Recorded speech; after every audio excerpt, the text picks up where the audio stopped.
Abraham Lincoln is dead, shot in the back of the head 5 days after saving the Union. My drapes are drawn. My halls are silent. The people outside weep openly. Soldiers stand with heads bowed. Inside, I can still feel the echo of Lincoln's last footsteps. And then, Andrew Johnson arrives. It is April of 1865. He was the vice president for 6 weeks.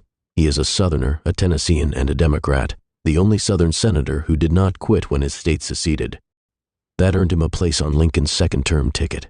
It did not prepare him to lead a shattered nation. He enters my halls with bitterness, resentment, and a chip the size of the Confederacy on his shoulder. He is insecure, thin-skinned, angry, and worst of all, petty. Lincoln wanted reconciliation with justice. He believed in rebuilding the South without forgetting the cause of the war. Johnson wants revenge, but not on the traitors. No, he wants revenge on the people who dare suggest all Americans should be equal. He says the South never legally seceded, which means in his mind, the war was just a rebellion, not a break from the Union. Therefore, no punishment needed.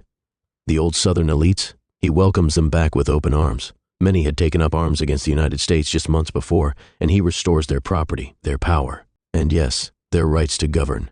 But when Congress, filled with Republicans and former abolitionists, says a need to protect the rights of the freedmen, Johnson fights them at every step. He vetoes the Civil Rights Act of 1866.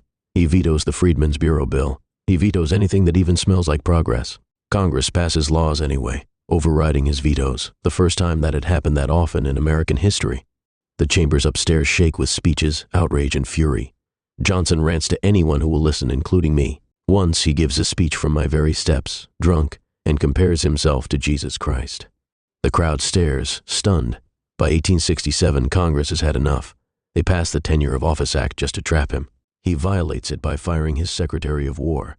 The House votes to impeach him, the first time a president has ever faced that fate. The trial in the Senate is tense. My walls hum with whispers, plotting, and backroom deals. In the end, Johnson survives by 1 vote. 1. But the damage is done.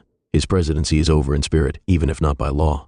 When he finally leaves in 1869, there are no crowds. No parades, no celebrations. Just a sigh of relief. He will be remembered as the man who inherited Lincoln's mantle and trampled it. He had the chance to help bind the nation's wounds. Instead, he picked at the scabs until they bled again. Of all who have lived in me, Andrew Johnson is the one who could have been great if he had even half of Lincoln's character. But he did not. He had a heart full of pride and a mind closed to justice. Now, someone new approaches. Ulysses S. Grant. He knows war, but will he know peace?